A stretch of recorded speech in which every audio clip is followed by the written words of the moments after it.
Hello there. There will be customs checks in Ireland, says Boris Johnson, but that will not mean a hard border between Northern Ireland and the Republic of Ireland.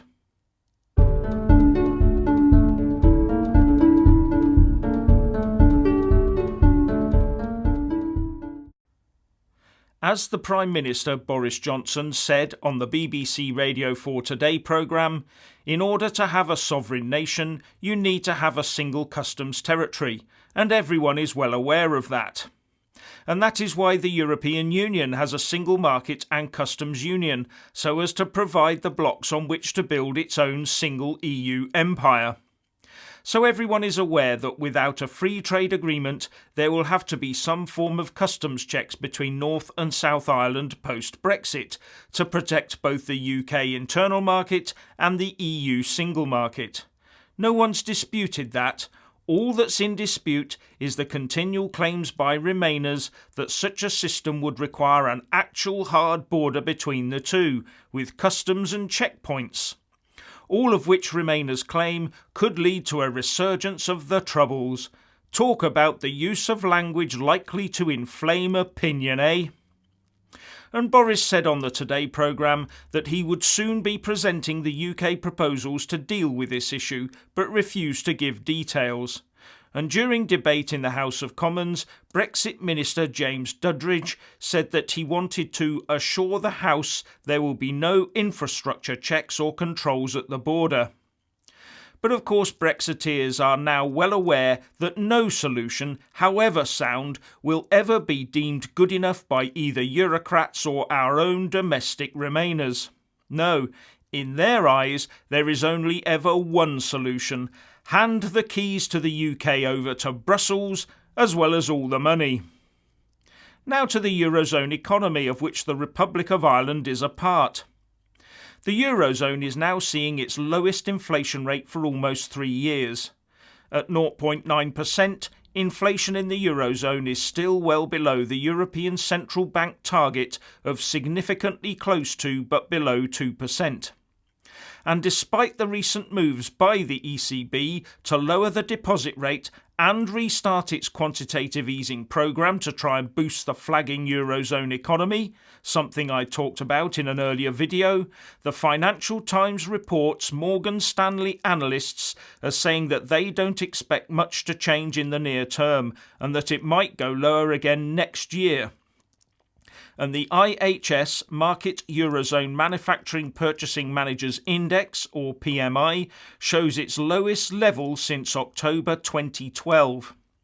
With output, new orders and purchasing all falling sharply in September, the Eurozone Manufacturing PMI now stands at 45.7, which is well below the break-even point of 50.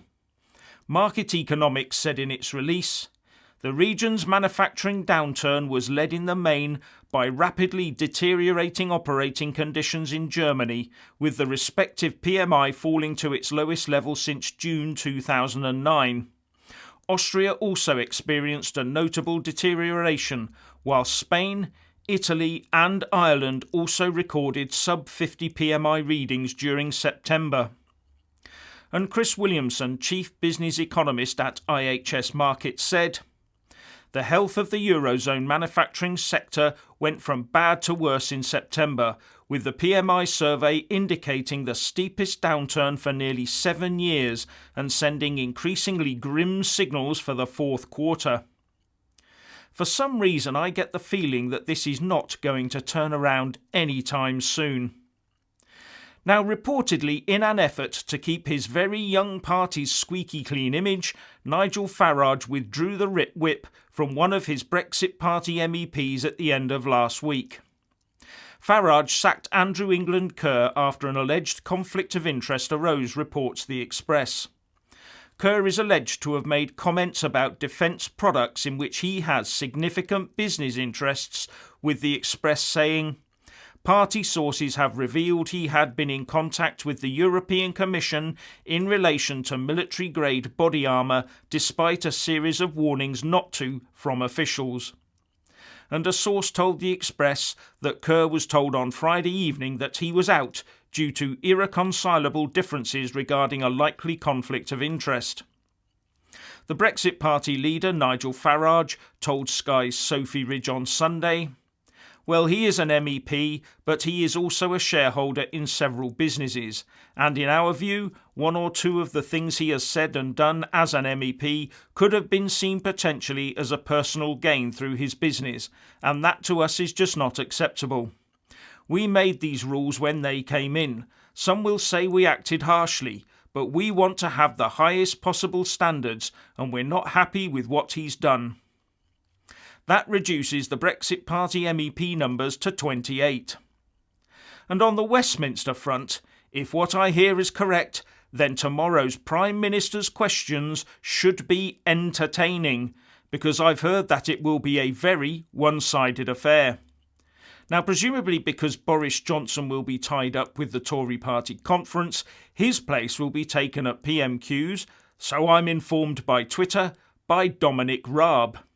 And facing him across the dispatch box in the weekly contest of quickfire answer and wit will be, wait for it, Diane Abbott.